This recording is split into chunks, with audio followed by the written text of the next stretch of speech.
a todo o Brasil. Né? Então, agradecer a presença de vocês aqui, né? E a gente, né, tem essa oportunidade maravilhosa que a TA está proporcionando. Eles entraram com a verba e a Sociedade Brasileira de Reologia está entrando com o nome. A gente tem que aproveitar, né? Então, falar só um pouquinho da Sociedade Brasileira de Reologia.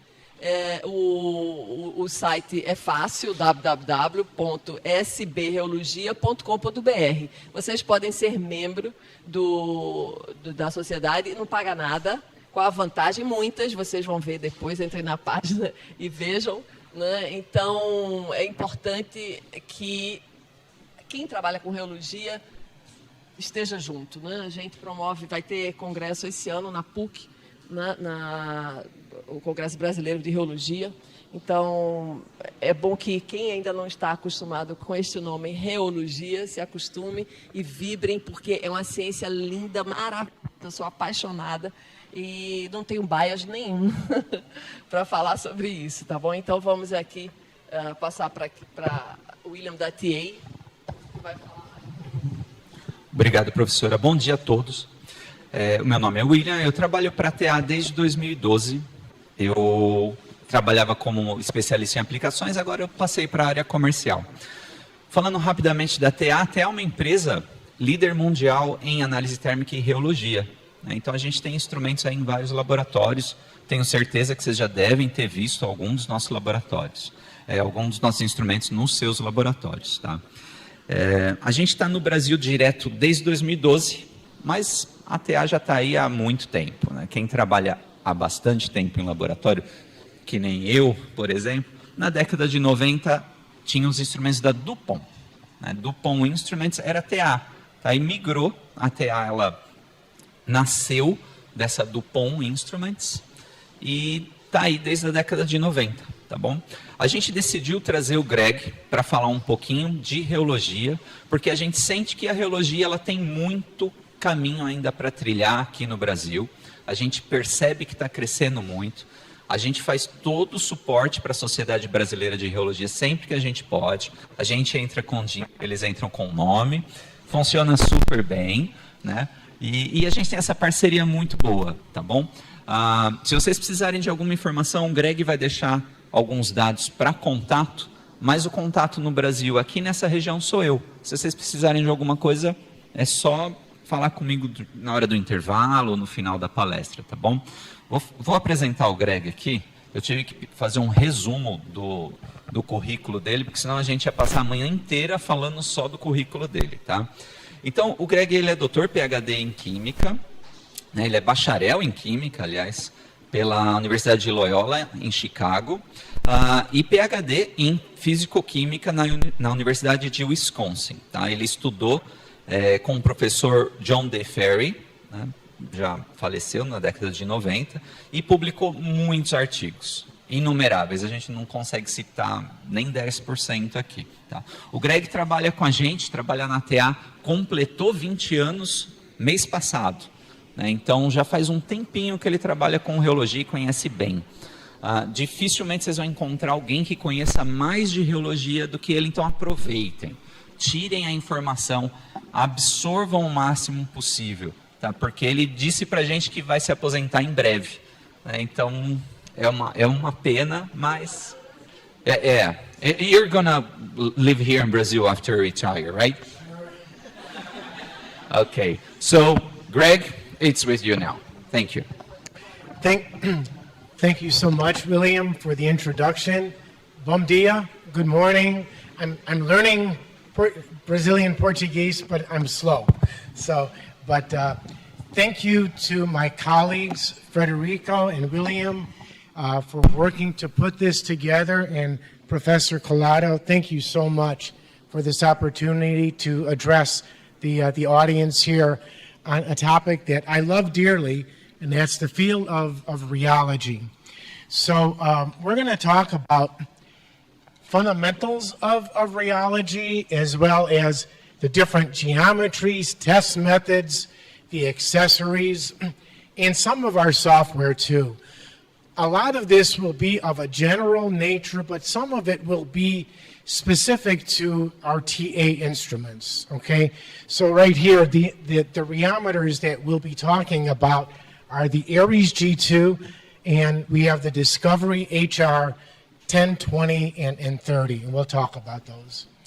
Okay, so thank you again for this opportunity to be here in Brazil. Okay, so we're going to cover, as I said, the fundamentals, geometries.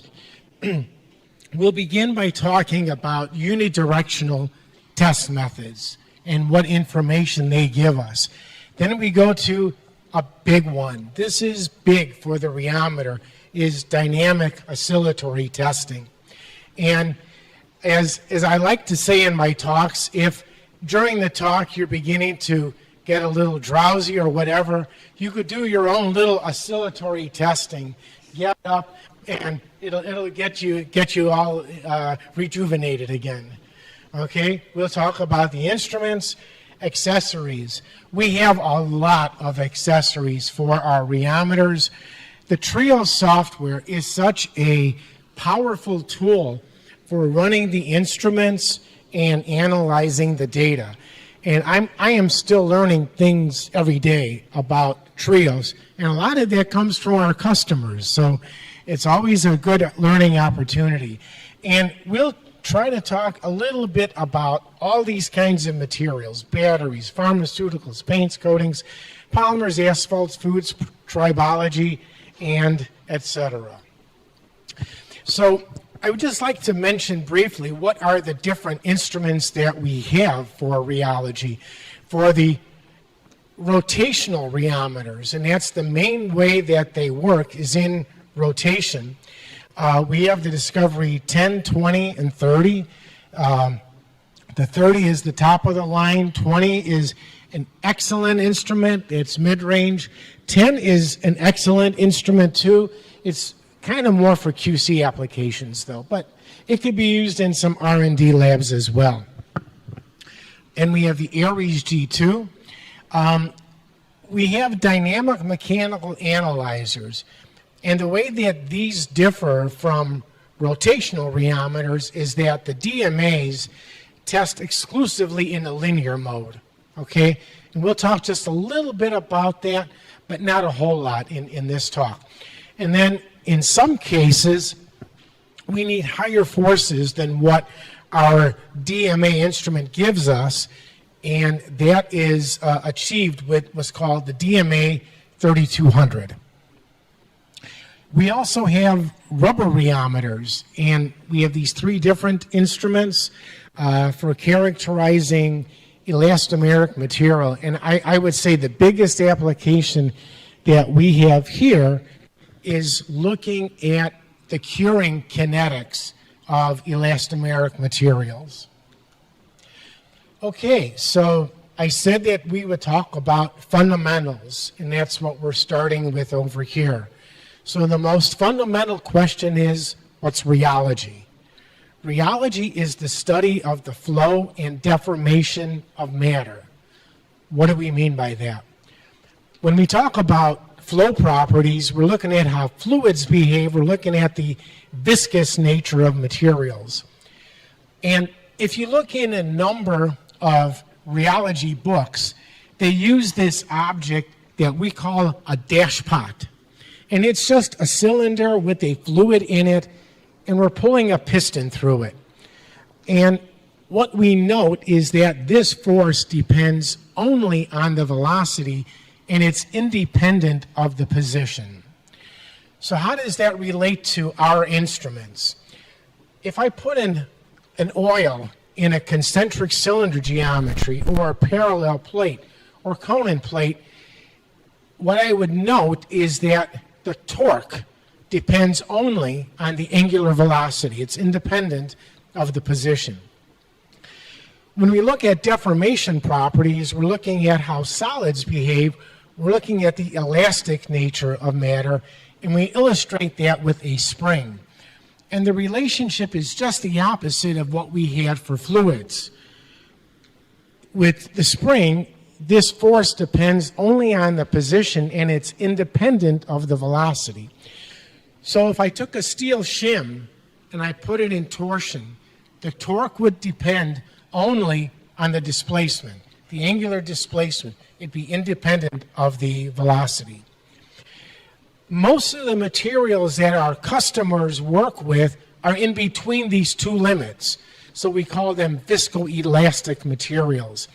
They have some viscous nature, some elastic nature. And sometimes if you look in the rheology textbooks, what they'll do is they'll use these models to describe the viscoelastic behavior that we're observing in our test. Now, if you're doing a strain control test, you control the displacement, this is the appropriate model. This is what we call the Maxwell model. The spring and the dashpot are in series. If we want to use a number of elements, they're going to be in parallel. If it's a force or a stress control test, we use the Maxwell model, okay? And here the spring and dashpot are in parallel. Now, when I give this talk to industrial places, I usually don't go into this detail, but this is an academic institution, so I'm going to go a little bit deeper than what I would at industrial places. So things like this I might not cover with others, but with you, I'm going to discuss this. Okay, so I wanted to show you examples of materials that range from purely viscous to purely elastic. So we have water, purely viscous. Now we get to inks and coatings. They are mainly liquids, but they have some elasticity to them. So they're like viscoelastic liquids. Then we can go farther to the right and we get things that are mainly solids, but they have some viscous nature to them, okay? And then we go all the way over here and we have materials that are totally elastic. And by the way, you are welcome to take all the notes that you want. I will make this presentation available if you like. So this will be available. Okay, so how do we do testing in rheology? One approach that we could use is to apply a force, and we look at the amount and the rate of deformation. And again, since we're working with a rotational rheometer, we apply a torque, and we look at the angular displacement and the angular velocity. So in the experiment that I'm showing here, we increase the torque, and we see this increase in the angular velocity. Now, things like the torque, angular velocity, angular displacement, those are all machine parameters. What we will want to do is to express those in terms of fundamental rheological parameters. And I will show you how we develop that in the next few slides. So the torque is going to be converted to the shear stress. The angular velocity is converted to the shear rate. Another approach we can use is control the deformation and or deformation rate and measure the force. So in the experiment shown here, we're doing a test that's called stress relaxation. We deform our sample and we hold it there. And if it's not heavily cross-linked, we will get some relaxation of the molecules and the stress decays with time. So here, angular displacement is converted to the strain, that's constant. The torque, again, is converted to the stress. Now, with the HR 10, 20, and 30, the main mode that they work is stress control, but the communication between the instrument and the computer is extremely rapid, so that even with an HR 10, 20, or 30, I can do a rate control test. I can say, I want to rotate at so many reciprocal seconds, okay? We can do that. And the Aries G2, the term we use is the native mode is strain control, just the opposite. But we can do some stress control testing there as well. Okay, this is where we develop the fundamental rheological parameters of fluid flow. So in this very simple system here, we have these two plates are separated by a gap H, and we have a fluid in between. And then we put the upper plate in motion with the velocity V0. The area of contact is A, and the force necessary to get this velocity is F. Now, if I had a special marking pen, and at time 0 I put a line like that, and then I shear it like that, that line is going to look like this. So these particles are moving with the velocity V0. These particles are stationary. So what we're saying is we do not have any slip. And we have this nice linear relationship between the x velocity and the y distance from the bottom plate. Okay? So we could propose a velocity field, a velocity profile of y over h times v0. And we define the fundamental flow parameter in rheology as the shear rate. That's gamma dot, the little dot over it. The dot means time derivative, okay? That comes to us from Isaac Newton, okay? So we look at the change of velocity versus the change in the distance. And for this system, it's simply v0 over h. Velocity is in meters per second. Gap is in meters. So meters per second divided by meters gives us reciprocal seconds, okay? And then if I just divide the force by the area, I get the shear stress, and that's in newtons per square meter or pascals. And for fluids, we like to take the ratio, stress divided by the shear rate, and that's the viscosity of our material, okay? And here are some representative viscosities of different materials. So even air has a viscosity, and I would say the viscosity here in Rio is definitely higher than it is in some very dry environments, you know. So you will see a difference. But we have, you know, water, olive oil, glycerol. So you can see how, you know, each of these gets more and more viscous. And one of the ways that people use our rheometers is to get flow curves. We just get viscosity versus shear rate.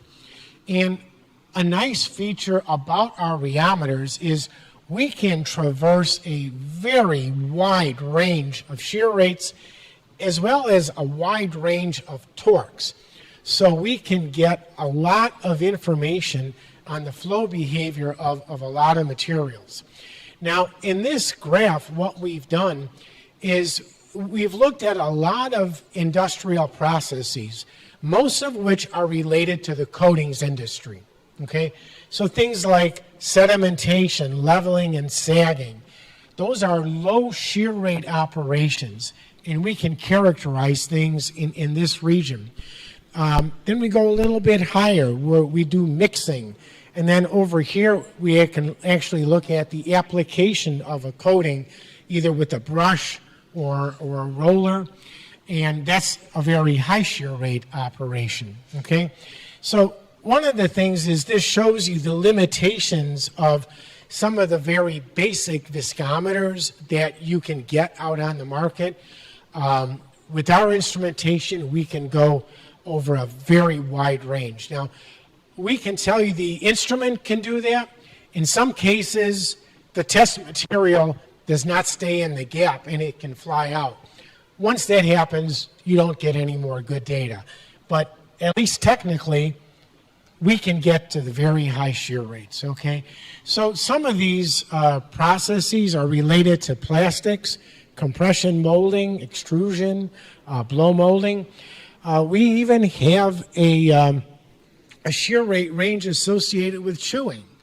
Okay, so even with our chewing and swallowing, we can calculate a shear rate. And if we're looking at, let's say, hand lotion, you rub it on your hand, we can estimate a gap between our hands, the speed we're doing it, we can calculate a shear rate. Okay? So these are the equations that you could use if you want to calculate the shear rates involved in a number of plastics operations. Okay, so I don't know if you have extruders here on the campus, maybe in chem engineering, but in these different settings, we can use these basic concepts of looking at the change in the velocity in one direction versus the change in distance in the other, and we can calculate a shear rate. Okay, and here are some examples of the different shear rate ranges associated with some processes in the plastics industry.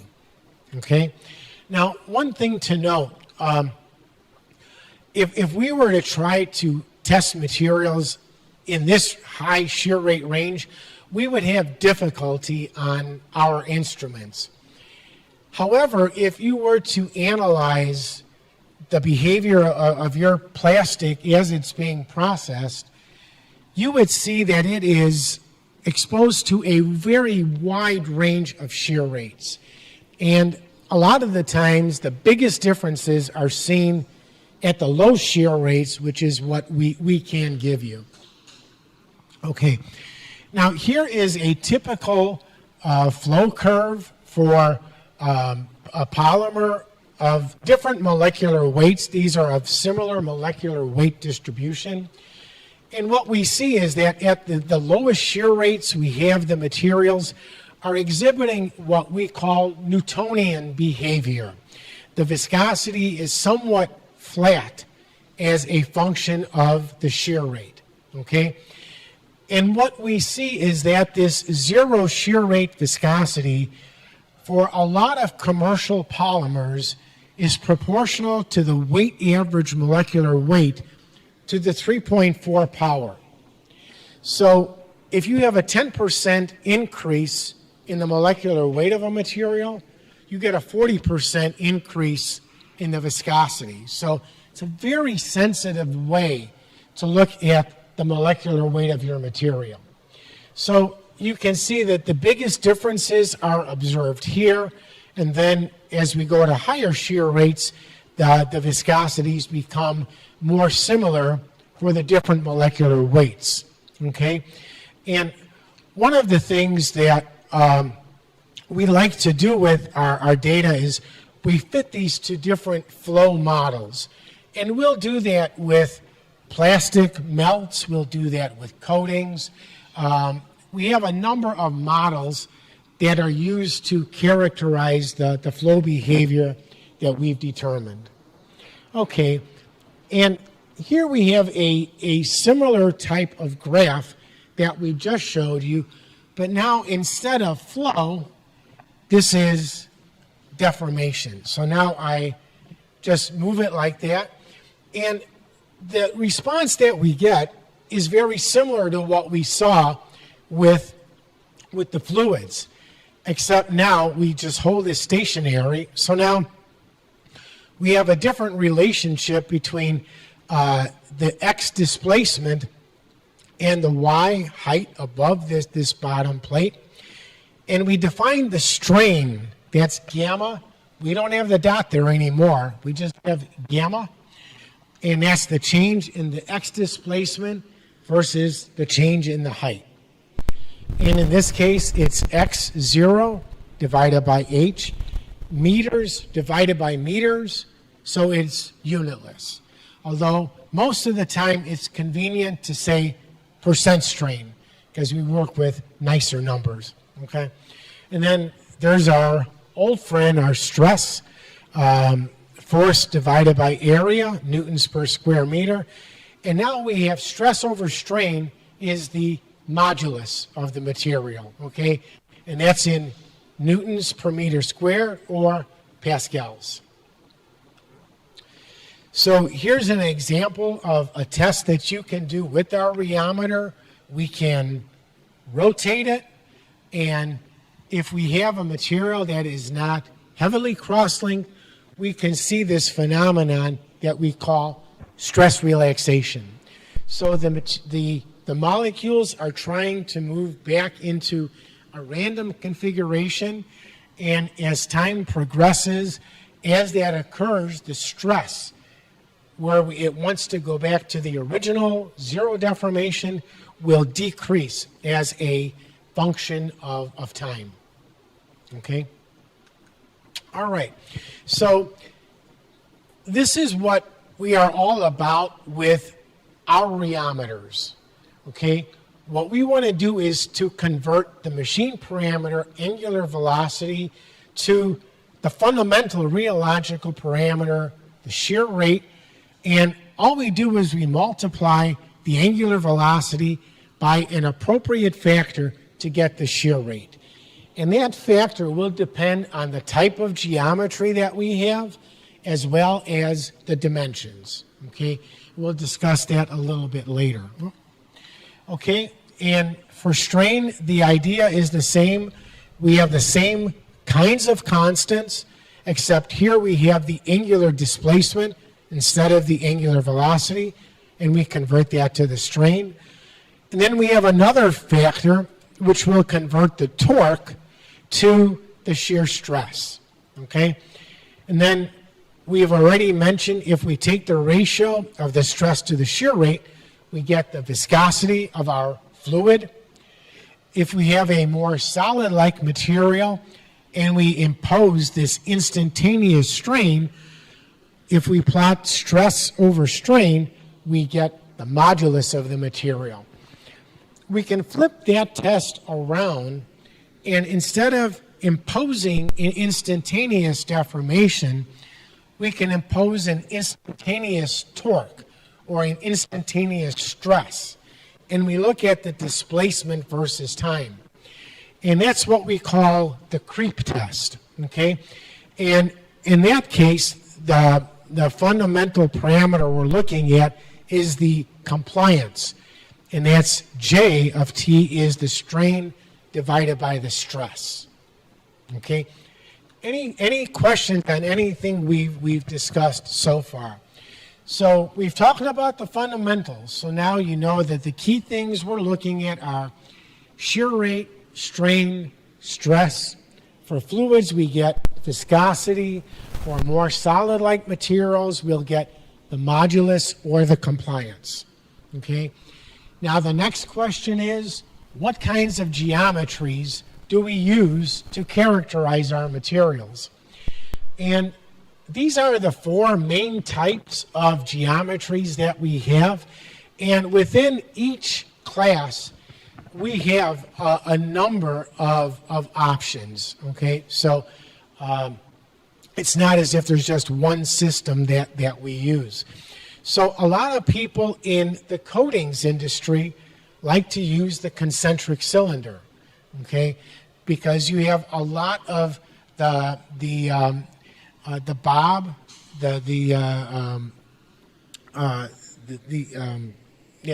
rotor is in contact with your fluid, so you get a lot of contribution to the torque measurement, okay? Then we have the cone and plate, and if we went through the physics of it or the mechanics of it, we could show that for the cone and plate geometry, the shear rate and shear stress are constant everywhere in that gap. So the cone has that's a nice feature to have. Another nice feature about the cone is it doesn't take a lot of material.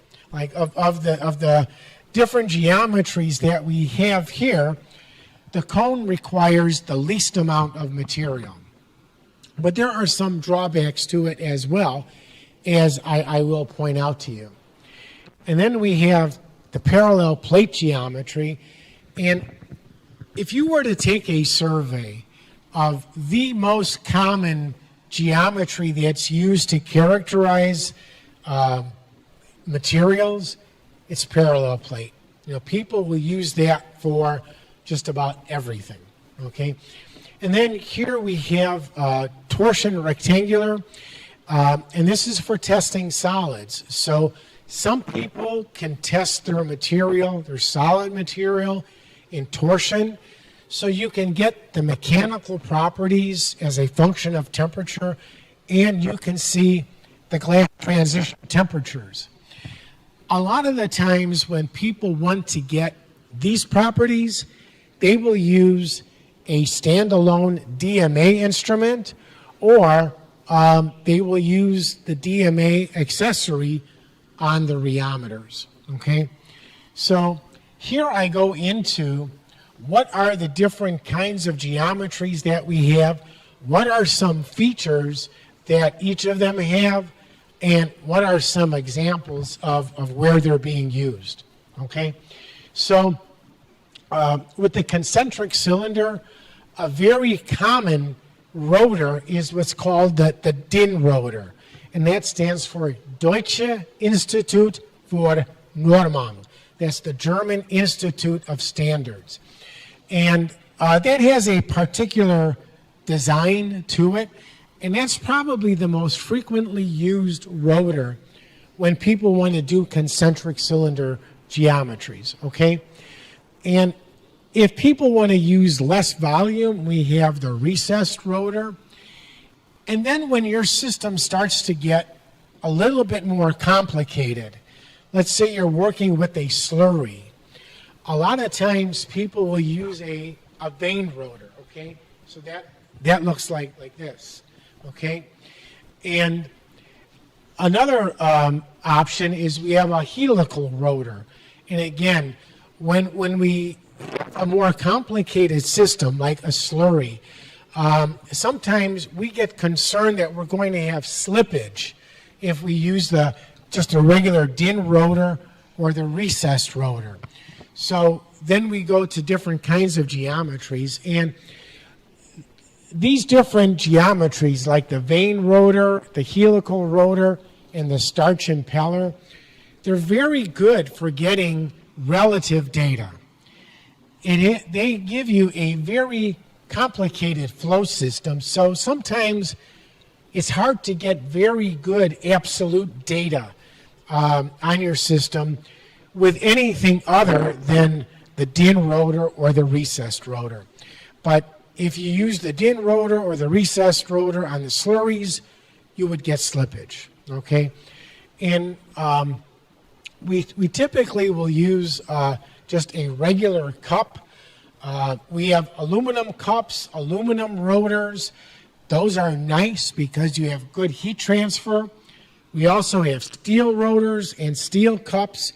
Those are good if you have more like corrosive or more aggressive types of chemicals that might do damage to an aluminum system, okay? So we don't want that. Okay, so the cone and plate stress, strain, and shear rate are constant. It's good for these kinds of materials. And have any of you ever worked with a cone geometry on a rheometer? Are you familiar with that? So if you work with a cone geometry, you get 3 numbers associated with that geometry: the diameter, the cone angle, and the truncation gap.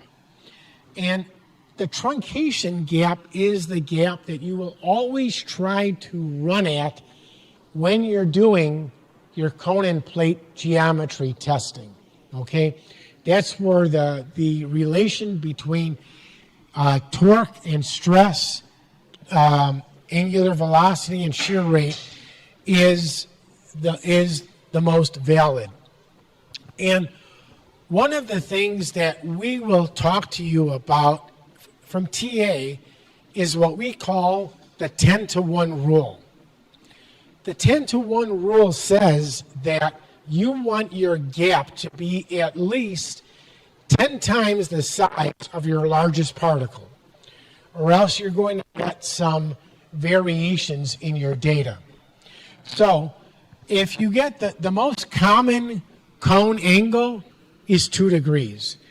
The most common truncation gap with a 2-degree cone is about 50 microns. So the largest particle that you can have will be about 5 microns, okay? So sometimes that's a limitation. And sometimes if you work with higher molecular weight materials and you want to get to 50 microns, it will take you forever to get to that height. So that's not practical any longer. So in that case, the parallel plate geometry is the most practical. And for a lot of materials that are run on our instruments, the most common diameter for parallel plate, 40 millimeters. That's the biggie.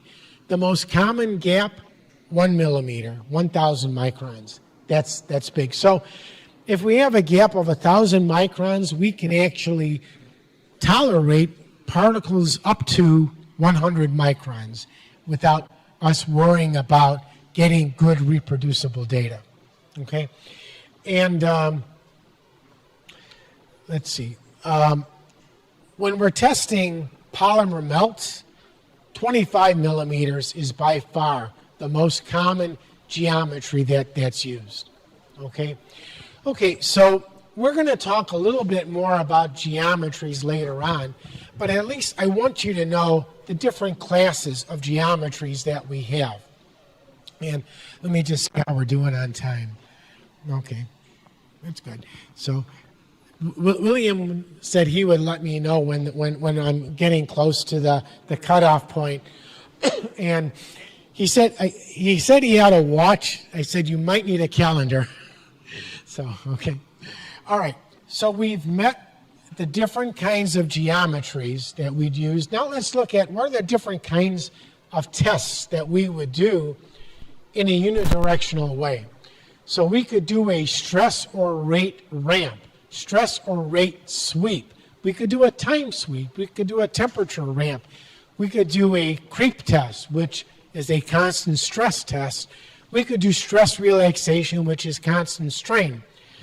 And one of the features of our HR rheometers, at least to a limited extent, they can do axial testing as well.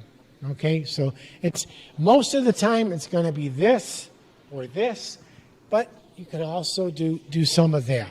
Okay, so in this graph, I've illustrated the difference between a sweep and a ramp.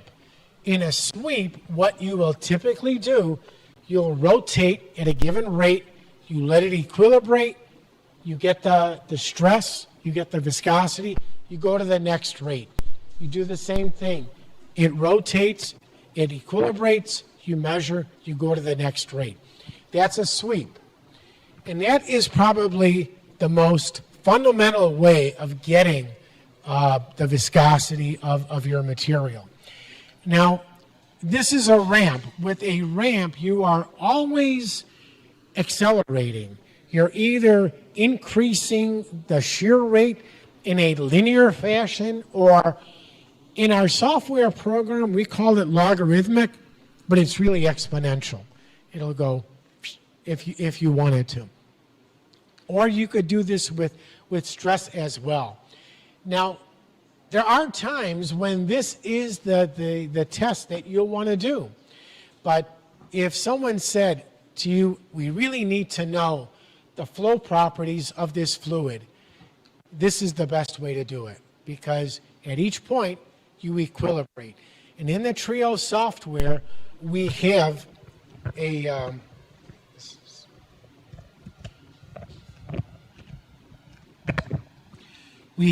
feature that's called steady state sensing. So we have some conditions that if they're met, it says we're at equilibrium, let's go to the next rate. Okay? So one of the terms that you'll hear rheologists use is thixotropy. Now, this has different meaning to different people, but the formal definition of thixotropy is viscosity decreasing as a function of time. So if we have a structured material like toothpaste or ketchup, or like a lot of shampoos, things like that. If I start a flow test, I'll see that the viscosity decreases as a function of time. That is what we mean by viscosity. However, in the practical world, in the real world, if you're working with a coatings manufacturer and they say, we want to know something about the thixotropy of this material, this is the more common type of test that is performed. We do a rate ramp up, rate ramp down.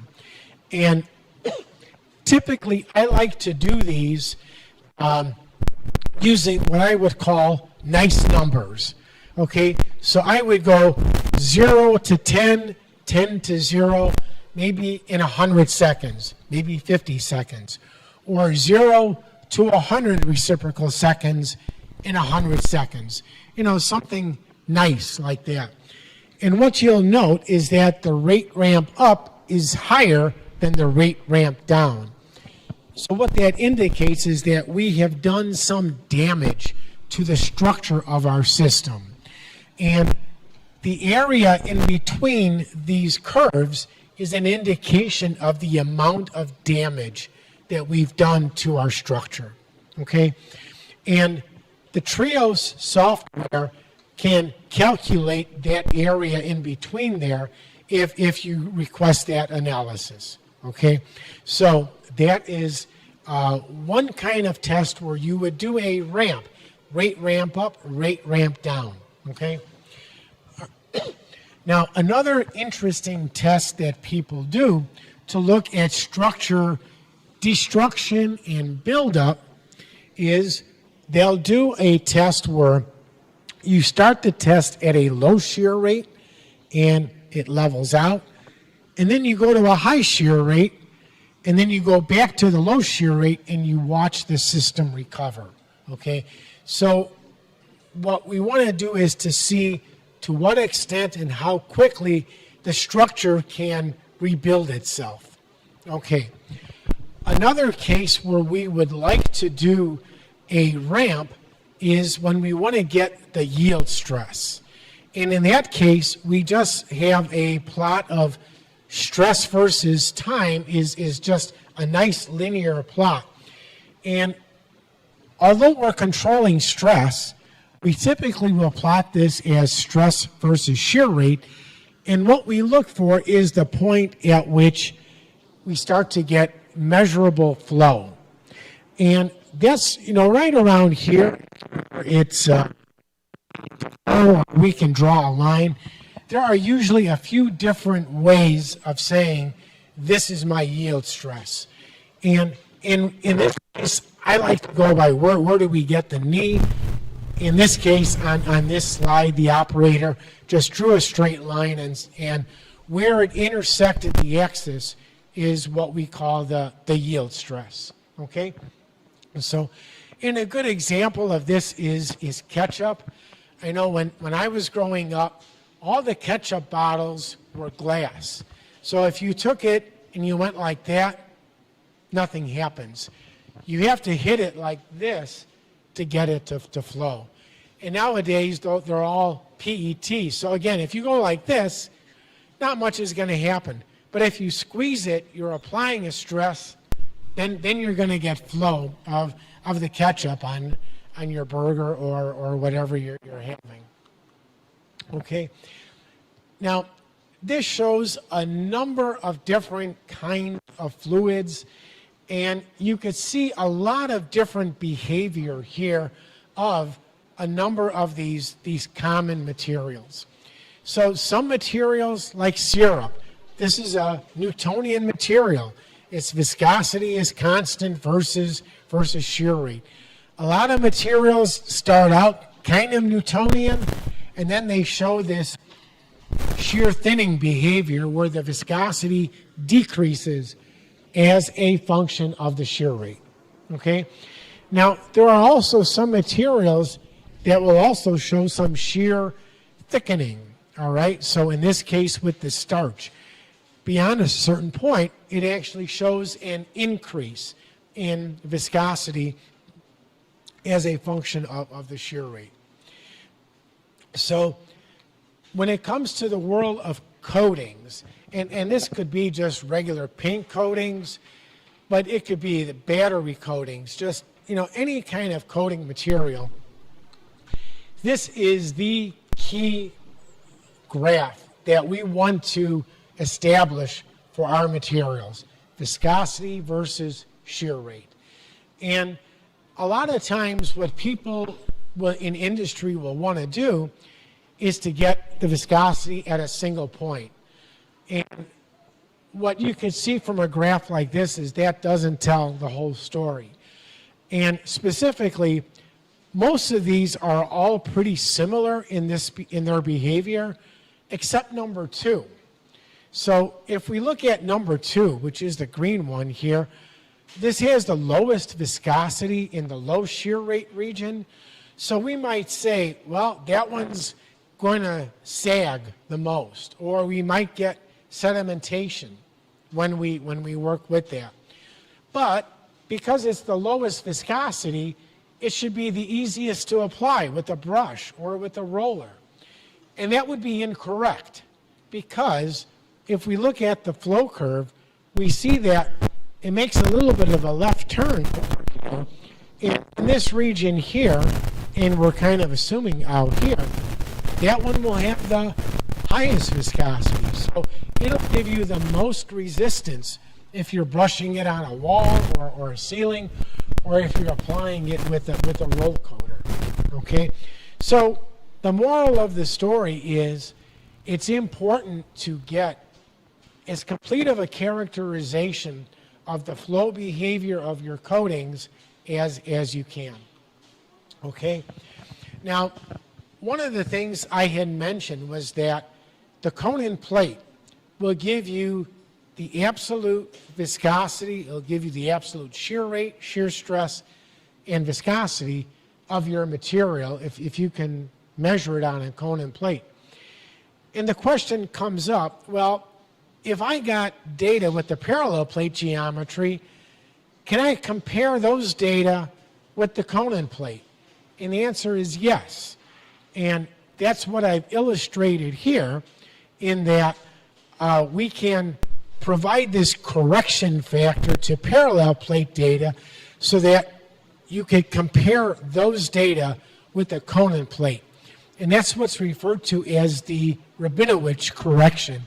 And that too is available on our Trio software. Okay? Okay, here's another way of characterizing your material, and that is viscosity as a function of the shear stress. And this is another way in some cases of getting a yield stress. So in this case, where we get this big drop-off in the viscosity of the material, we could say that corresponds to the yield stress. So you might say these two materials, they kind of have a yield stress, you know, right about here and right about here. And you could see how the different concentration of these latex particles affects the viscosity of our material. And in this case, what the operator decided to do was to measure things as a function of stress. And that's fine. There is no problem with doing that. It's more common, though, to see viscosity versus shear rate. Okay? All right? So now we can also look at creep testing. This is something you might do. You can get the viscoelasticity of a material. It's not just the flow properties, but we actually measure viscoelasticity here. And then as you extend the time of your experiment, eventually you get into what we call the steady flow regime. And what that will give you is the Newtonian viscosity of your material. So this is one way of getting viscoelasticity in a unidirectional way. I don't know if any of you are involved with asphalt here, but one of the tests that we do up in the United States on asphalt is what's called the multiple stress creep and recovery test. So you apply a stress, you get recovery, stress, recovery. You do that for 10 cycles at a low stress. Then you do that for 10 cycles at a higher stress. And with each part of that test, we get the recovery and the non-recoverable compliance. So this is the typical report that we would provide if we did that test. And the big parameter that we look at is what we call the non-recoverable compliance at this higher stress.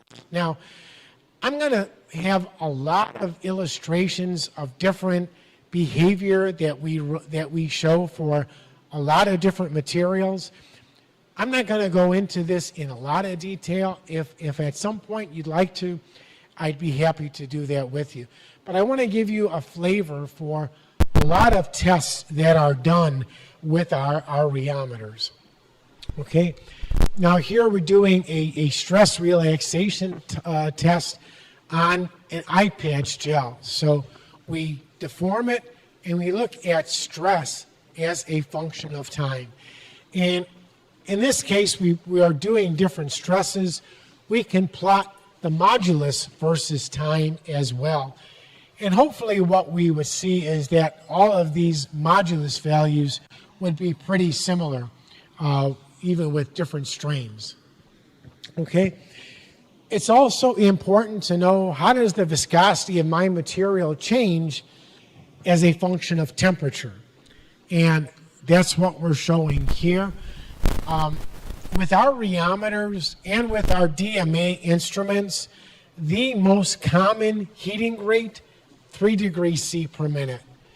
I don't know if you use ASTM methods here, but they will mention testing like 1 degree C per minute up to 5 degrees C per minute is being allowed. We typically go with 3 degrees C per minute.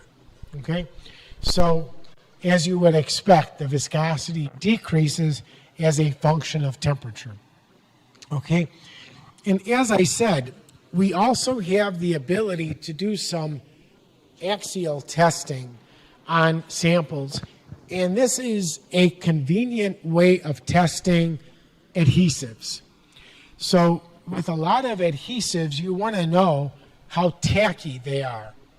And the way of determining that is we would put it in between these 8mm plates, and we just do this unidirectional test, and we look at force versus distance.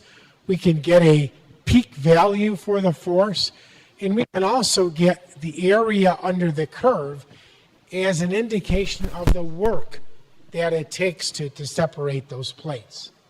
Okay, so that's something that we're able to do there. Okay, any questions on the unidirectional testing that we've done so far? Okay, how are we doing time-wise? Okay, good. Now, a big reason why people will get a rheometer instead of just a viscometer, in addition to having a much wider range of shear rates and stresses, is because with the rheometer you do dynamic oscillatory testing. And that is typically the best way of getting the viscoelasticity of your material. Okay? So what are we going to do? We are either going to impose a sinusoidal oscillation where we control the strain, or we could do it where we control the stress. Okay? In the illustration here, we're controlling the strain, and it's pretty much the same story if we're controlling the stress. But we'll only do it for strain. So if you remember, in the initial, for solids, the response depends only on the displacement. So if I displace it like this, my elastic response is going to be perfectly in phase with this wave. And if you remember, I said that the viscous response is dependent on the rate.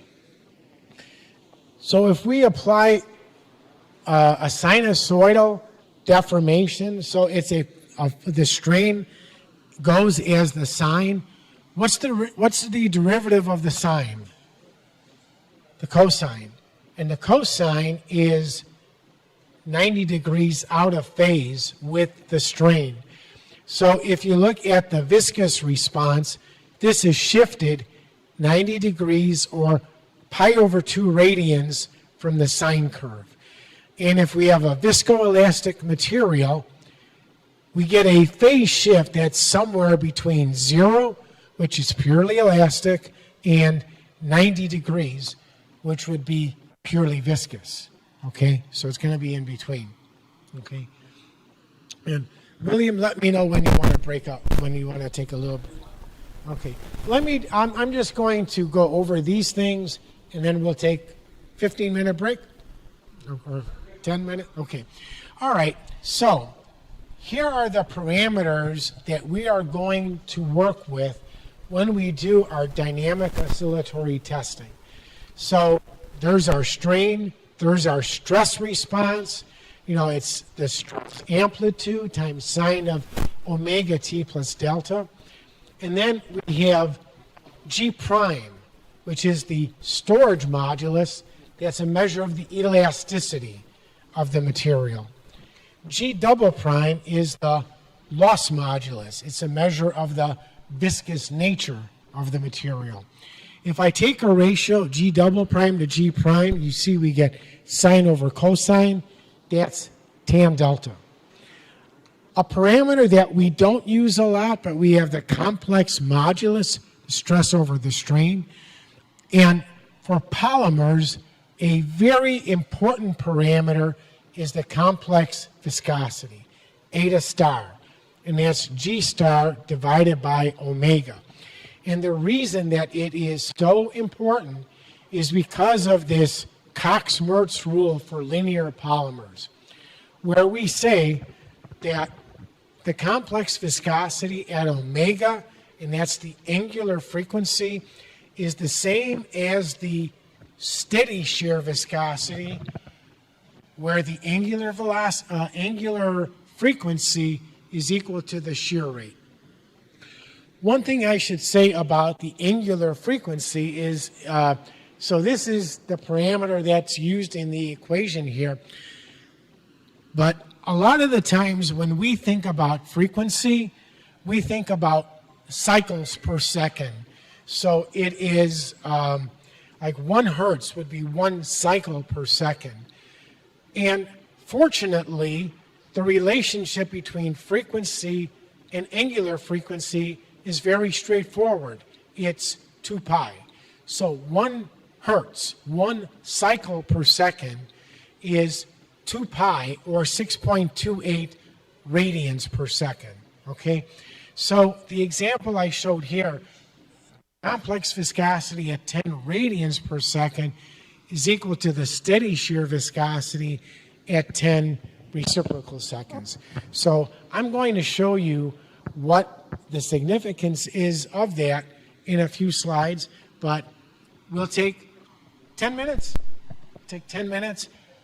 There are some refreshments, so please enjoy. Anything we've mentioned this morning. Okay, so I will continue. So the last thing that we talked about, okay, now, since this is a university setting, I don't know if Professor Collado mentioned, but there is a quiz afterwards. Okay? Is that all right? By the way, I say that all the time when I'm at universities. And, so, you know, sometimes the students are listening. It's all right. And when you say, oh, there's going to be a quiz, all of a sudden the eyes brighten up and people get so much more attentive, you know. It usually works. It's a quiz time, right? Yes, this is quiz time. So first question? Okay.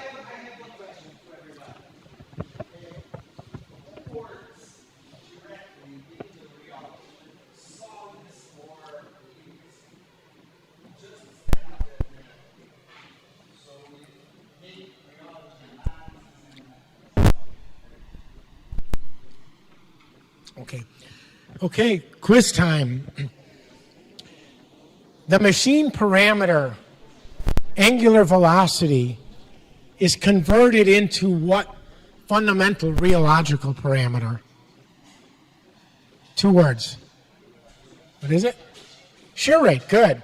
Okay. Do you have a version of Jeopardy here? Do you know what it's a game show called Jeopardy? Like they have categories. Okay, so it would still be your board. So you get the first crack at this. So the fundamental, or the machine parameter, angular displacement, is converted into what? Rheological parameter. What's that? Yes. Angular displacement is a machine parameter. What is that converted into? What fundamental rheological parameter? The strain. Good, strain. I heard it a number of places, okay? What is torque converted into? Stress. For fluids, stress over shear rate begins with a V. Viscosity. Stress divided by strain is the modulus. Strain over stress is the, okay, very good. So, all right, so with this background that you've had, rheologists, we don't have a lot of good jokes. Let's face it, we can be kind of dull. But, what I like to say is, I think my doctor was a rheologist, because the last physical I went to, he says, Greg, you're under too much strain, and that comes from too much stress. I see a lot of tension, and not to be a creep about it, but you need some relaxation. And try to go with the flow. And if you're in a tough spot, show some poise. Okay, so I tried to check all the boxes there with rheological terms that you may have heard in regular life. So, okay, so now that we got the funny part done with, now let's go back to serious rheology. Okay, so what are the different kinds of tests we could do? Stress or strain, sweep. Now, we're going up to what, 12:30, and okay, midnight or noon? Okay, midnight. Okay, good. Okay, good. Then we'll cover everything. Okay, so here are the different kinds of tests we could do: stress or strain sweep, time sweep, frequency sweep, temperature ramp, and temperature sweep. Okay, so if you got an unknown material, and Professor Collado, if you said to your students, we really need the viscoelasticity of this material, this is the first test that you would do. What we want to find is this nice region where the storage modulus and the loss modulus are both flat as a function of stress or strain. This is where we get the most fundamental and the most reproducible data on our material. And this is what we call the linear viscoelastic region, because the stress and strain are perfectly linearly related in this region.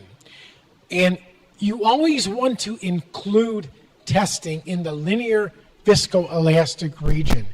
If you want to add to that and do testing in the nonlinear region, that's fine. And in fact, we'll show a couple of slides that show you testing in that nonlinear region. But you always do that in addition to, and not in place of, testing here. And of the two parameters, G prime and G double prime, the one that is more sensitive to structure being broken down is the storage modulus. So if you focus on the G prime, that's going to show a bigger change as you go into the nonlinear region, and it'll probably show it at earlier strains or stresses. Okay, so, and these are typically done at either 1 hertz or 10 radians per second. Either is fine.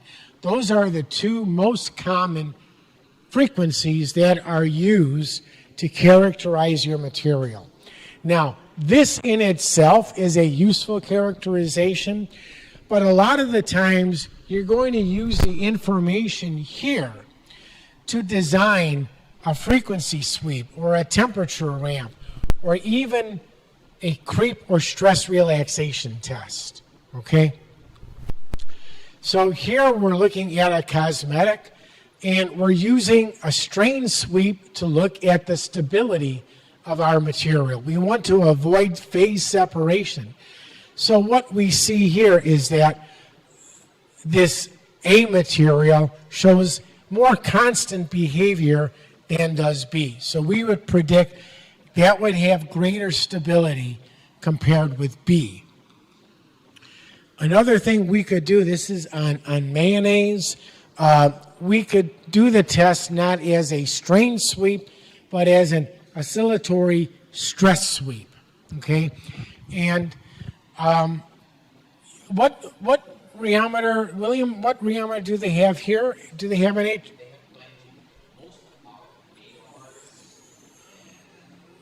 Okay. Okay, so definitely with an DHR2, you can do the strain sweep, you could do the stress sweep. It's very versatile that way.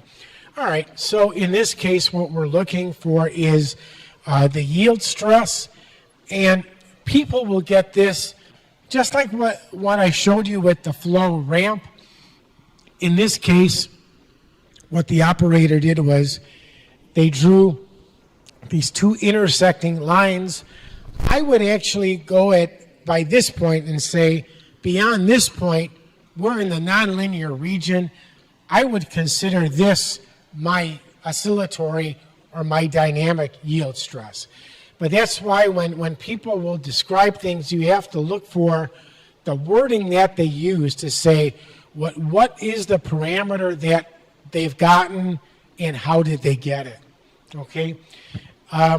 Dynamic time sweeps can be very useful. So in this case, we're looking at the gelation of a hydrogel, and in a lot of situations, we can use the crossover point of the storage and the loss modulus as a gel point. That's a good marker for our material.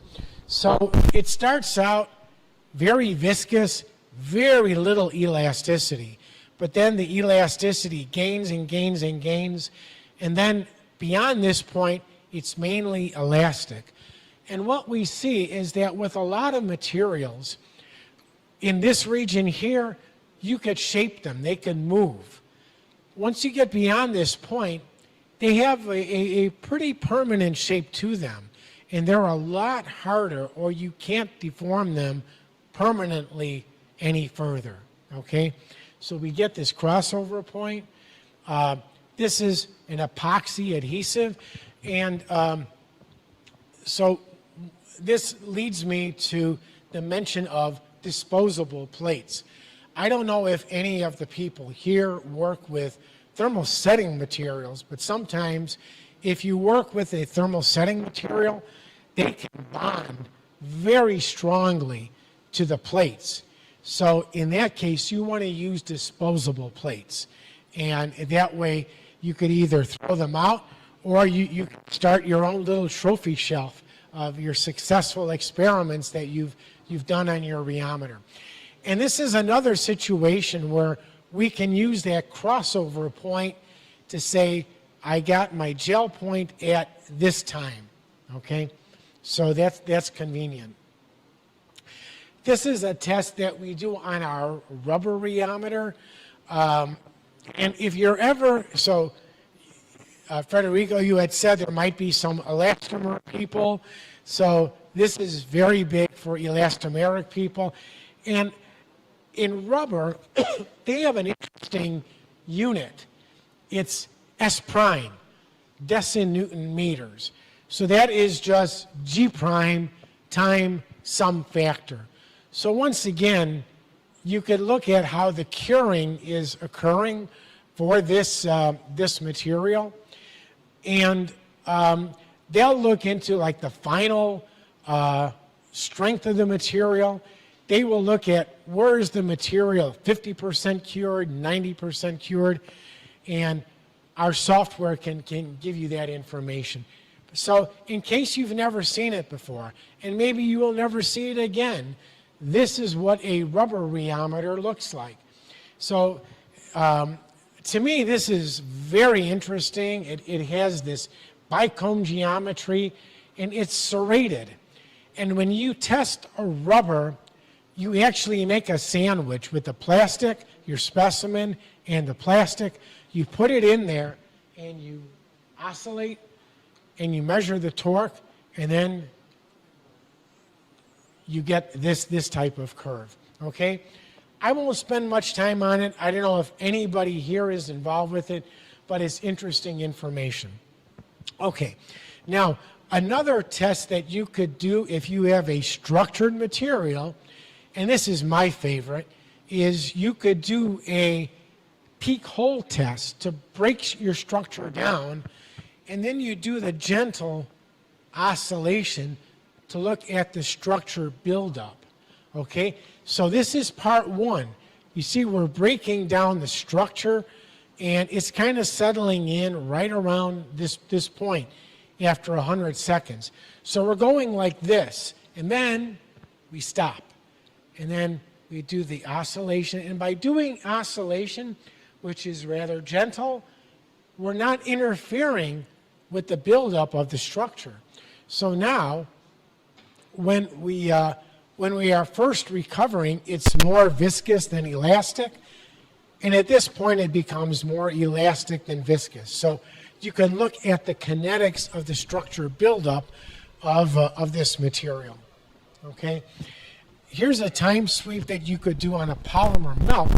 If you expose it to air, you get oxidation, and this gives you an idea of how severely the material oxidizes when it's exposed to air. So someone who works with additives for polymer melts, like polypropylene and polyethylene, you might want to do a test like this to look at the effectiveness of the additive packages, the antioxidants that you put in your system, okay? Okay, now we come to another very big one. These are dynamic frequency sweeps, okay? And in this case, we have the illustration of the behavior of polydimethylsiloxane. And a nice thing about polydimethylsiloxane is that it is really a polymer melt at room temperature, okay?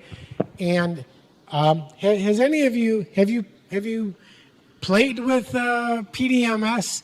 It is fun. You know, that's what I love to say rheology is fun. You know, you put it and you can do that. And in fact, one of the customers that we dealt with, I think they worked with different formulations of PDMS and other things, but what they were doing was they were working with people who had had carpal tunnel syndrome surgery. And as they were building up, they would give them stronger and stronger things of silly putty. So, but anyhow, so in this frequency sweep, what you'll note is that at the high frequency, which is very short time, it's elastic. Now, if I had this polydimethylsiloxane, which is the main component of, there is this toy I used to play with as a kid called silly putty. Okay, I don't know if you've seen that. I don't know if it's still popular. But if I took it and I balled it up and I threw it down like that, it would bounce. And if I get it to bounce the right way, it would go right into William's lap, you know. But I'd have to practice that a little bit. So when it bounces, what is bouncing showing you? It's elasticity. That's short time. It's elastic. Now, if I take that same ball of PDMS or silly putty and I put it here, and then we break for some more like delicious lunch, and then we look at it, you know what it's gonna happen? It's gonna flow out. So that's long time, low frequency. Now it's a lot more viscous than it is elastic. Okay, so we have this time-dependent response, and once again we get this crossover point, and we'll show you the significance of this crossover point in a couple slides. And then we also have the complex viscosity. Okay, and this should remind you of the flow curves that I showed you earlier. It's got that same kind of shape, and we're going to show you how we can use this to our benefit. Okay, so one of the things that we like to do is to get this crossover point, as it is related to the molecular weight and the molecular weight distribution of a polymer melt. So this is very important in the plastics industry. And in talking with William and Frederico, plastics are big in Brazil. You know, you've got a couple of really big companies. I'm glad to hear there are customers too, so good. All right, so let's look at this. So the crossover frequency relates to the molecular weight. The higher the crossover frequency, the lower the molecular weight. And the crossover modulus relates to the molecular weight distribution. Okay, so the higher the crossover modulus, the narrower the molecular weight distribution. So here we look at SBRs. These are similar molecular weight distribution, but different molecular weights. So you could see that the higher we go in the crossover modulus, the lower the molecular weight.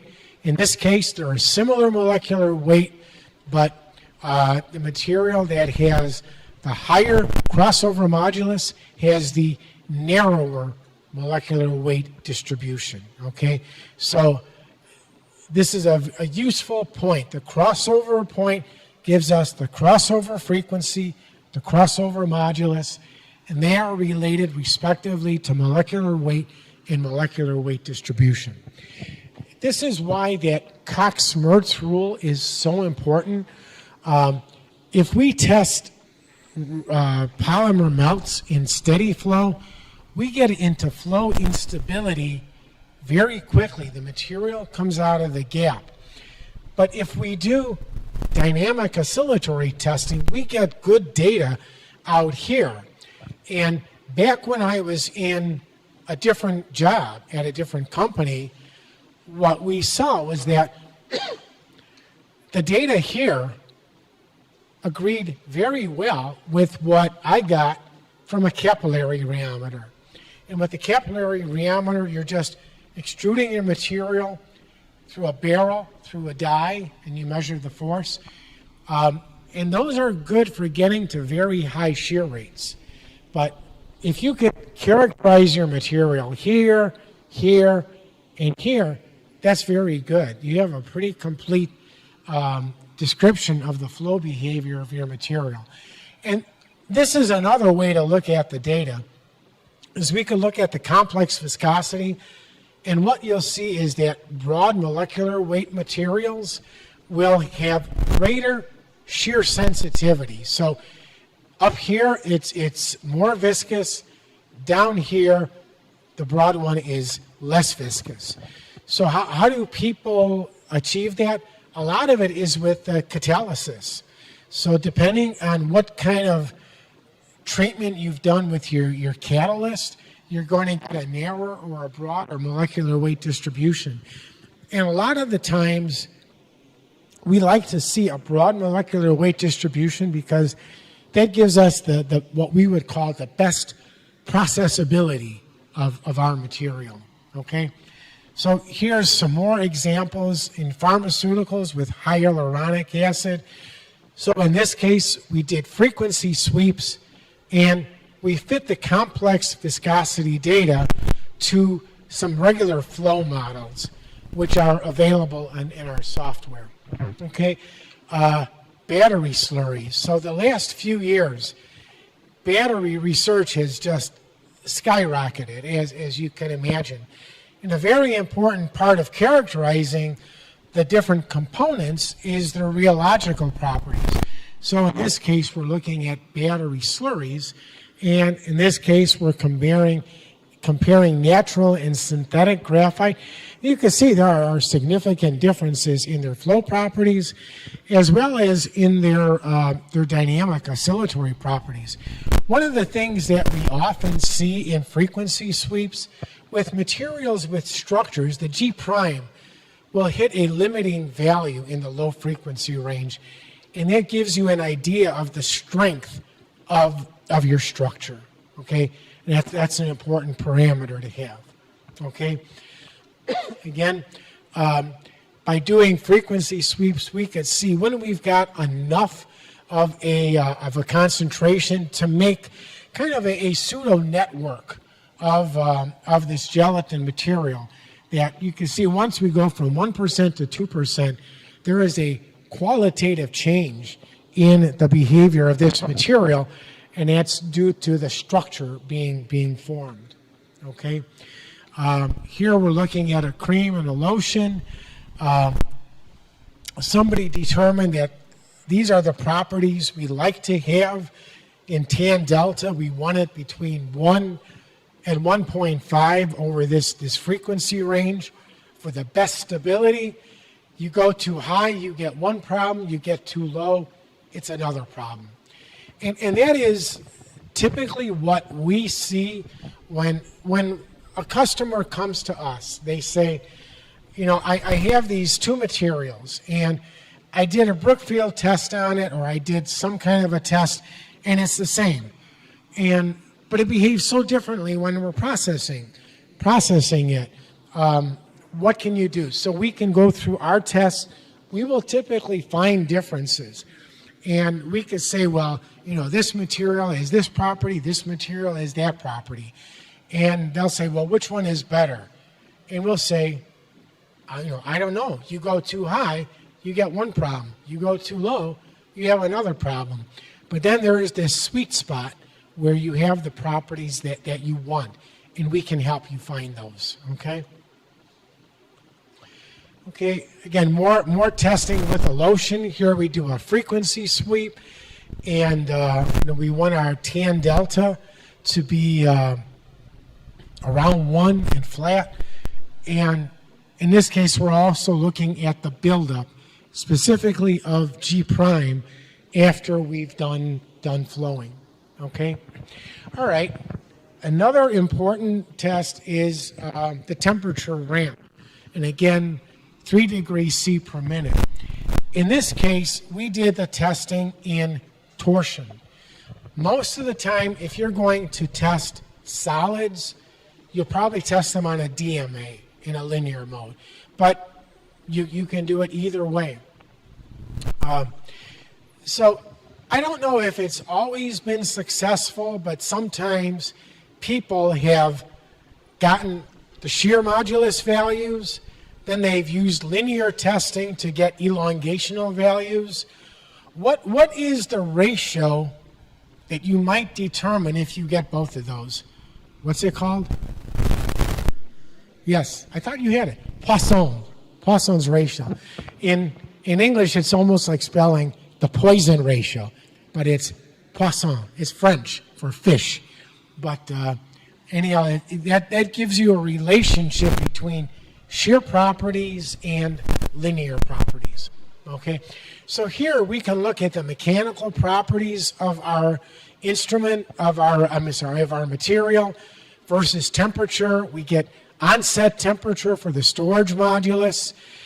We get these peaks for the loss modulus and for tan delta. So this tells us how high we could go and still use this material. It also gives us an idea of at what temperature we can process this material if we wanted to injection mold it or form it in some kind of a product. And I would say that when people use this kind of a test to get a glass transition temperature, the parameter that they use the most is the peak in tan delta, because that is usually the most unambiguous. It's the clearest. However, that is the one that's usually the highest, and that is the farthest removed from what you might get on the DSC. So, you know, if your thermal scientist is saying, well, I got a TG over here, and your rheologist is saying, no, I got a TG over here, they're both right. But I like this one better. But that's just me. Okay? And but this is usually pretty unambiguous. And there are some materials that it's difficult to get a TG with the DSC, but you can get it on the rheometer or the DMA. Okay? So here is a characterization of an adhesive. Again, we get a glass transition temperature. We get a crossover point.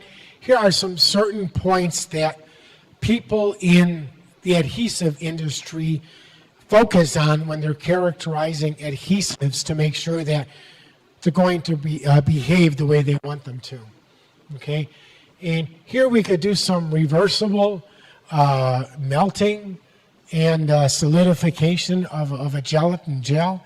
So here we're going to, we might cool something, it solidifies around here, starts to melt. So we can do these different kinds of tests on things like these gelatins or things like hydrogels, and look at how they either disintegrate, how they liquefy, or how they solidify based on temperature. Okay, another common test in which we're looking at the behavior of the material as a function of temperature is the testing of asphalt. And these are temperature sweeps. So some years ago, they came up with a testing system for asphalt materials. And this is called a performance grade system. And you have these different tests that, and we're showing you how they do these tests. You could do them at one temperature or at multiple temperatures. And in this case, what we did, and this is a program that's on your computer if you have trios. It's called Fast Track. And this is what's used to characterize asphalt materials, asphalt binders, to make sure that they're suitable for a given location. So, you know, if it's going to be like in our hot climates, or maybe like here, where it gets really hot, you want materials that are going to be strong at higher temperatures. But sometimes if they're strong at higher temperatures, they might crack more readily at the low temperatures like what we get in Chicago. So, you know, depending on the climate, you're going to formulate your asphalt material differently. And these are the kinds of tests that asphalt makers do, the states all do. They all have a Department of Transportation, and they do these kinds of tests. So and the asphalt industry is the only place where I've seen the parameter G star divided by sine delta, okay? And they say that if it's above 1, it's a pass. If it's below 1, it's a fail. So what we can do is we could do a few tests and we can predict at what temperature it would fail. So, you know, if you ever get into asphalt, I don't know if Brazil uses the same system, but they might say, well, that's a 64 minus 22 asphalt binder. That means that it would pass this test at 64 degrees. If it's 70, 28, that means that it passed it at 70. They usually go in 6-degree increments. Okay, and then another really, really neat thing in rheology, this is for typically for undiluted polymers, okay, is this concept of time temperature superposition. So now have you worked with time temperature superposition? So and now I'll show you how powerful it really can be. So what we see for this very thermorheologically simple, this polystyrene, we can get good data up to about 628 and down to 0.0 something. Those are good data, okay? And the main temperature that we're interested in is 210 degrees C. Now, if we test at lower temperatures, we're going to see the data, it's going to go up and up and up. If we go to higher temperatures, it's going to go down. But what we know is if we plot these on a log scale, G prime, G double prime, and angular frequency, the shapes of these curves is such that if I were to move this horizontally, these would all fit right on top of each other. So I'm holding my curve constant at 210 degrees. I'm moving the lower temperature data over here, the higher temperature data over here. What this is actually telling me is this is what I would expect if I were testing at these high frequencies, okay? And that's what we call time temperature superposition. And that was a very big thing for my advisor when I was at the University of Wisconsin. So, and we look at the amount that each curve is shifted, and we try to fit this curve to different models. The simplest model is the Arrhenius model, and you get the parameter called the flow activation energy. And if you could do it with one parameter, good. The WLF model is a two-constant model, okay? And that stands for Williams, Landau, and Ferry. And as Williams said, Professor Ferry was my advisor at Wisconsin. So that's named for him. Now, knowing Professor Ferry, this was his concept, but in his typical humility, he put his name last. So he was a great man, great rheologist, and a great gentleman. So we can do that kind of a treatment with, here I've done it with a low-density polyethylene and a linear low-density polyethylene, and we can fit these data to a 4-parameter model where, in this case, I just got the flow activation energy, and then we fit the data to what we call the Williamson model. So we get a 0 shear viscosity, we get a point where it's going non-Newtonian, and then we get a rate constant that lets you know how much the material is changing in that region. So we can make predictions as to the processability of this material at some fairly high shear rates, even though we didn't get to these real high shear rates, okay? And this is the example that I was going to say where we got data on PET from 0.1 up to, I think, 20. Now, have you had a DMA? Do you have a DMA instrument? Okay. And which one do you have? Okay. And do you have the film clamp?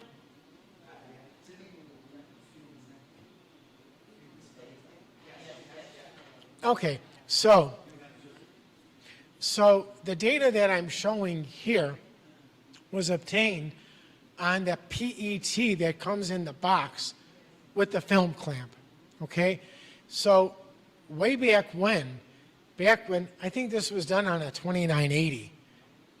This is even before my time.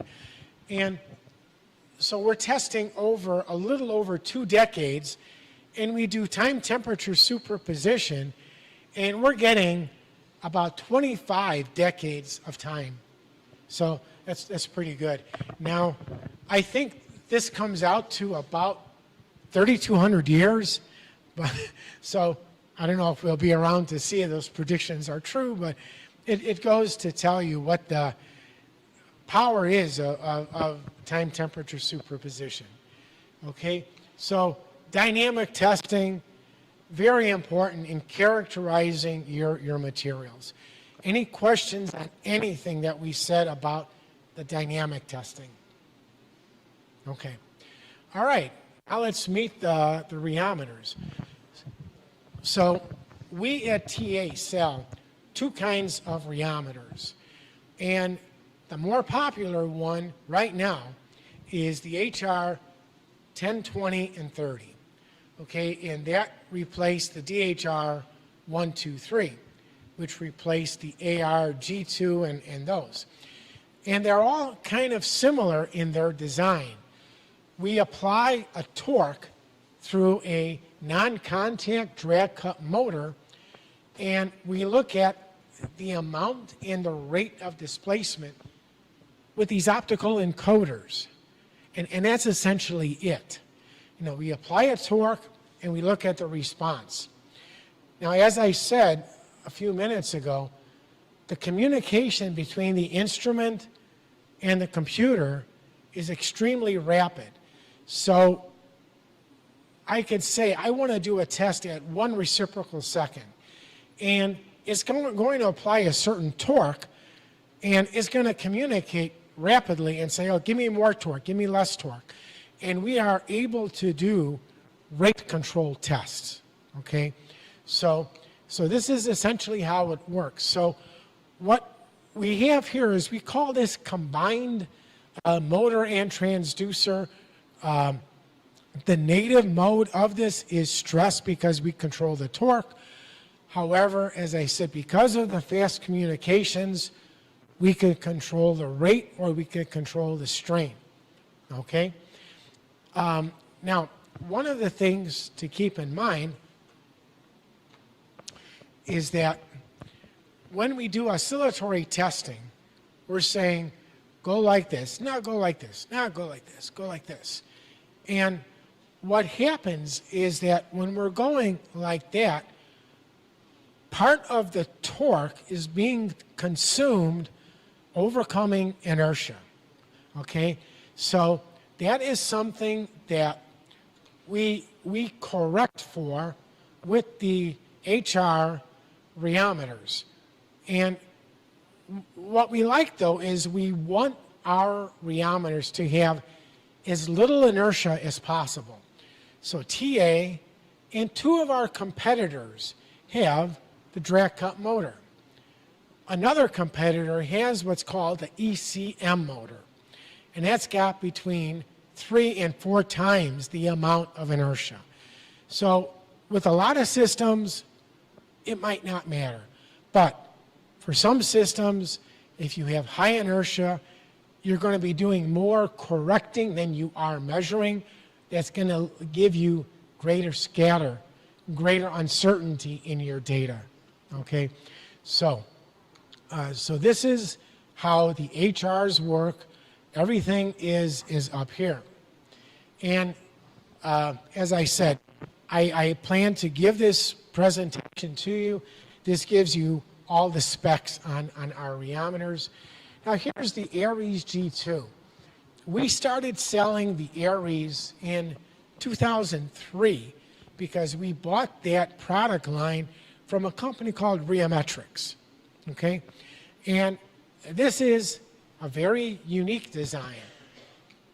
The motion is down here. We measure the stress up here. And this is controlled strain. So you will get to the either the shear rate, the strain, or the strain that you want with this, and you measure the torque with this forced rebalance transducer that remains stationary. So what's the benefit of that? No inertia effects. Okay, you measure the torque that's being transmitted through the specimen. And there have been some specimens that I've had where we've been able to get good G prime and G double prime data from an Aries. We could not get that on an HR. It's good for weak structures. It's good if you're going to higher frequencies. This is good. The problem is this costs a lot more money. Okay, we sell way more HRs. I don't know if it's 10 to 1 or, yeah. You know, and some of that varies by location. I think Japan is big on the Aries, but you know, in so many other parts of the world, the HR is common. And but we do sell this because there is a market for it.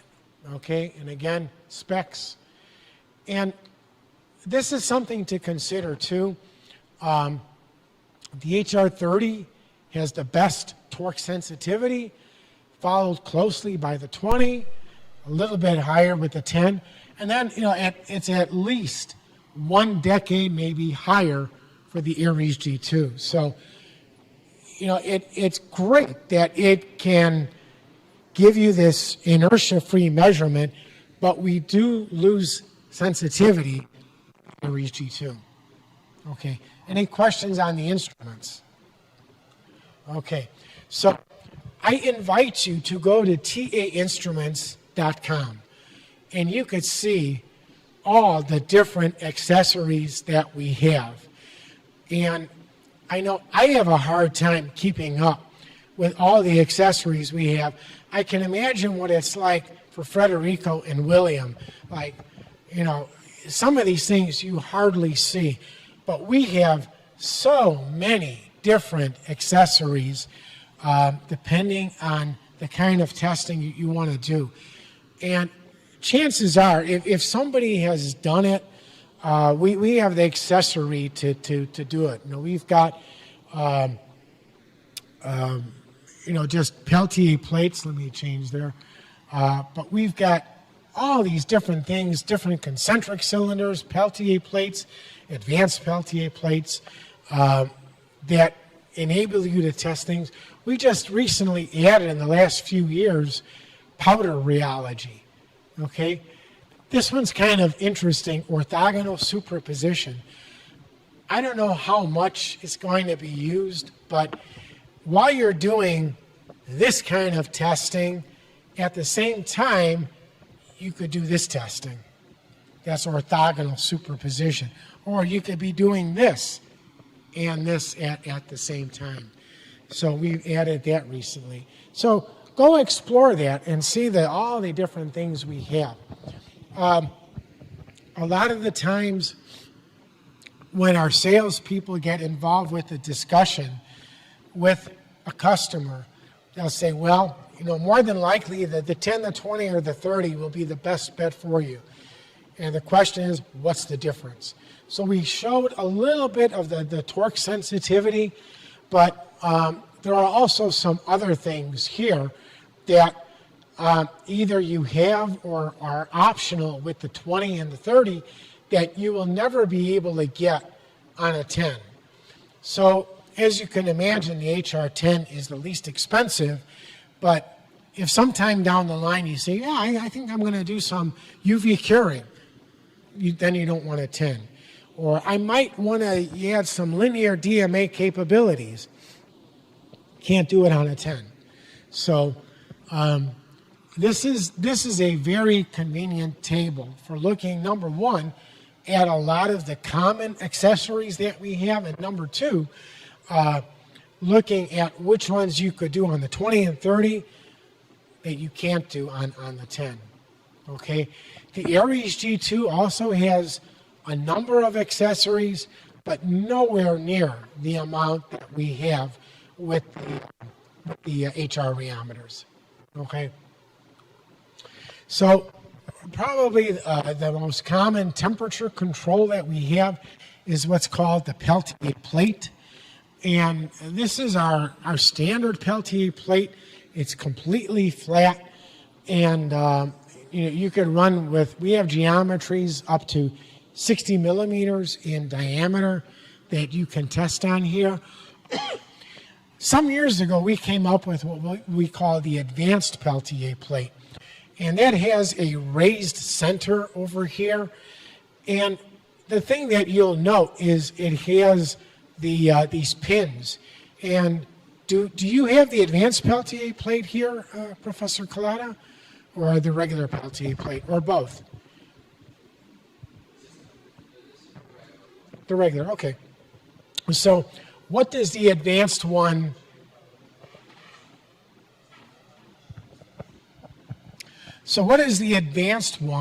allow you to do? Well, if you get the advanced one way of testing is the same way as you did on the regular one, just upper plate to the lower plate. So I could run right on here. But what this allows you to do is you can attach bayonet style, cross-hatched or sandblasted lower plates in case you're worried about slippage.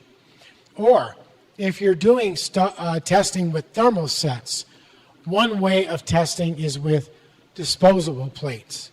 Okay, so these are all attached the same way, bayonet style, and that way you get good heat transfer, and you could test with either sandblasted, cross-hatched, or disposable plates. Okay, and I believe the cost for the advanced Peltier plate is just about the same as the regular Peltier plate. Okay, this shows you the range that you can achieve with the Peltier plate. One of the things that you have to realize with the Peltier plate is if you go somewhat away from ambient temperatures, you're going to get temperature gradients, okay? And sometimes people just live with it, or else sometimes people will use another accessory that I'll show you shortly. So we have a number of different Peltier plates, starting at 8, 20, we have all these. They could be smooth or sandblasted or cross-hatched. And one of the things to note here is we have this solvent trap trough, okay? And if you're concerned about evaporation, what you would do is you would typically put water in this trough, and then you use what we call the split ring solvent trap. And what that does, and you'll see the picture of it, it digs into the fluid and it makes for a humid environment, and it prevents or at least inhibits the evaporation of your material. Okay, so more of that. This gives you some guidelines as to what plates you might want to use or cones for your materials based on their viscosity. A good thing is that there's a lot of overlap between the different diameters. So it's not as if just one diameter is the right one. Sometimes it could be 2 or even 3 that will give you the exact same number, okay, for the viscosity. So we have that. And we also have a similar graph when we're looking at more solid-like materials. Okay, so we see that. This shows you how that solvent trap works. So it's kind of hard to see, but there's a little portion here that digs into the water, and it isolates your specimen from the environment. And whatever is in here is going to be humid, so that will suppress the evaporation. So that's how that works. And you can see here they are testing water, and they got nice data, nice stable data when they use the solvent trap with water in that well. Okay, and that's what it looks like. Okay, now, as I said, sometimes you don't want to have those temperature gradients. And if that's the case, we have what we call the upper Peltier plate. So the upper Peltier plate works with the lower Peltier plate to make the temperature constant top and bottom.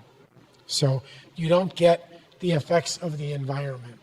So this shows you all the different kinds of systems that the upper Peltier plate can be used for.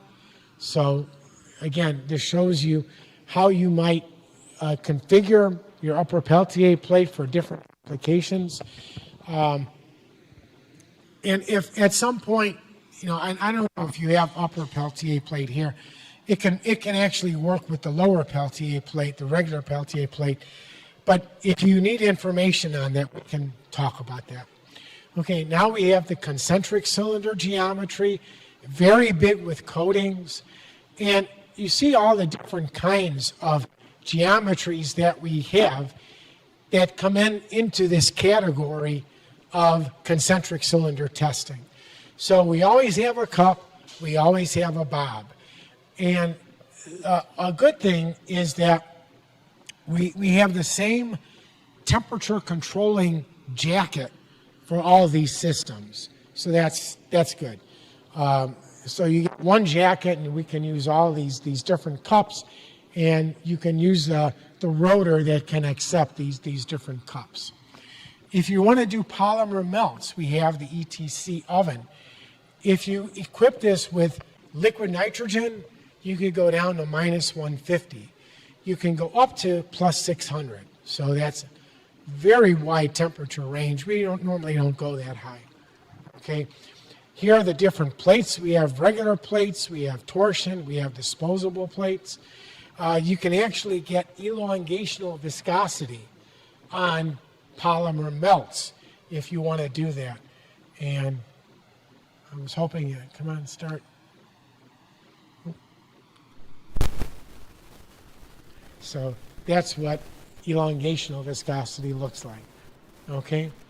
So one of the big differences between linear low density polyethylene and conventional low density is long chain branching. And that has a profound effect on the rheological properties of the material, in that it shows this strain hardening in the molten. And this is generally considered a good feature when it comes to processes like blown film. So this is a way of characterizing the degree of long chain branching. Okay, there you go again. We have UV testing. And we have a couple of ways of doing this. The most common way of doing this is with a light guide system. What's that? Yeah. So what we have right now, we have two wavelengths, 455 and 350. And lately we have had more customers asking for some other wavelengths. So we have to work with, I don't know who the company is, but we'll have to add some wavelengths to what we currently offer. Not broader, just with the LEDs, it's fairly monochromatic.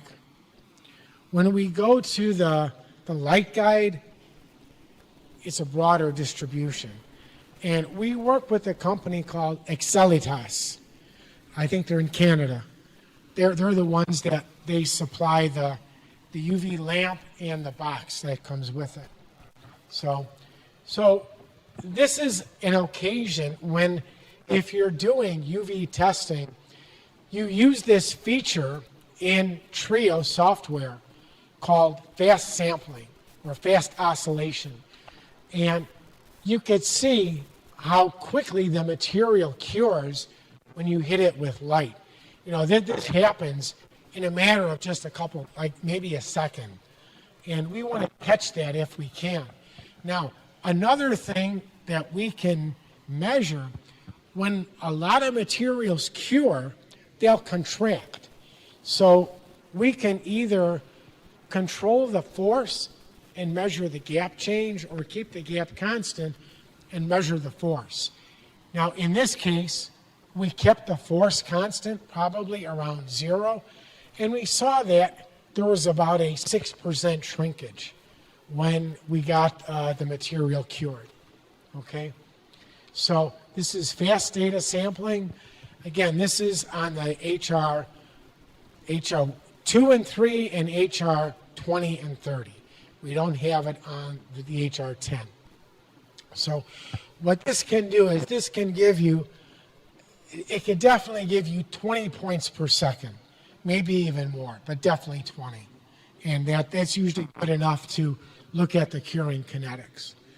Okay, so here different formulations show different curing kinetics. Here we have different intensities, and you can see the lower intensity gives you slower curing. Ultimately, they all have the same modulus. And then in the last few years, we've added some linear DMA capabilities to the HR rheometers. Now, this will not replace our standalone DMAs, but they do have some great capabilities as rotational rheometers go. So here we're showing a 3-point bend test, but you could do a film test, compression, cantilever, and most often the test you're going to do is some kind of a temperature ramp. And just like what I showed you before, you get the mechanical properties versus temperature, and you get the glass transition temperatures. Okay? So we can do that. The specs. Okay. Any questions on anything we've talked about so far? Okay, let me get just a little drink of water because my voice is going to get scratchy.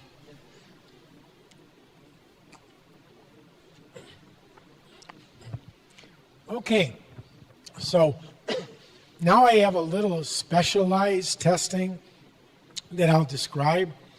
And one of the things that you can do is, instead of just being in that linear region, you can go outside into the non-linear part, okay? And I don't know if any of you gets into this too much, but I would say the professor that I associate this the most with is Gareth McKinley at MIT. And then one of his students, Randy Ewald, is at University of Illinois. They're big on this. So when you do testing in the nonlinear region, there are actually 3 different levels of data analysis that you can do. One of them is just look at G prime and G double prime in the nonlinear region and compare the behavior of different materials and say, you know, in the nonlinear region, this behaved like this, the other material behaved like that, and the third material was even different. So this is the simplest way of doing it, okay?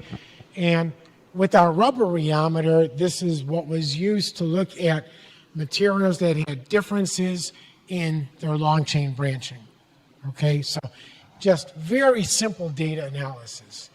Now, I'm not going to get into it, but when you go into the nonlinear region, you can look at the stress response and look at it as a sum of stress responses based on your frequency, which is your fundamental frequency, and then you look at the contribution from higher harmonics, okay? Now, this is not the time where we would go into that, but what we can look at is these different harmonic ratios. So we can look at the ratio of the third harmonic to the first, which is also called the fundamental harmonic. We can look at the fifth harmonic, the seventh. Mainly it's the third harmonic. And we can look at how this varies for different materials, okay? So this is like level 2. And then level 3, we get these Chebyshev polynomials. I won't get into this in any way right here, but just know that this exists. Okay, if you are interested, you can read the articles by McKinley and Ewalt and someone else. They go into very thorough description of getting these parameters. Okay, another interesting way of characterizing materials is for their tribology properties. And tribology is the study of wear and lubrication. So our goal is to get the coefficient of friction with tribology. And we have these 4 different setups that will enable you to do that. We have a ring on plate, 3 balls on a plate, ball on 3 plates and 4 balls. And what we're interested in getting is the coefficient of friction as a function of the sliding speed or angular velocity. And you could see that these different hand lotions, they have different tribology properties. So they probably have different feels as you're applying them to your hands. Okay? We have a relative humidity chamber. Okay? So sometimes materials can be affected by humidity. In this case, we're looking at a coating, and it dries more slowly in a more humid environment. So people in coatings want to know how things are going to behave as you change the humidity. And that's what the humidity chamber can give you. In the last few years, we've added powder rheology. We have the flow cell. We have a shear cell. We get flow energy when we use the flow cell. And we can also get things like the cohesion, yield stress, and the principal stress values if we use the shear geometry. So, any questions on any of those accessories? Okay.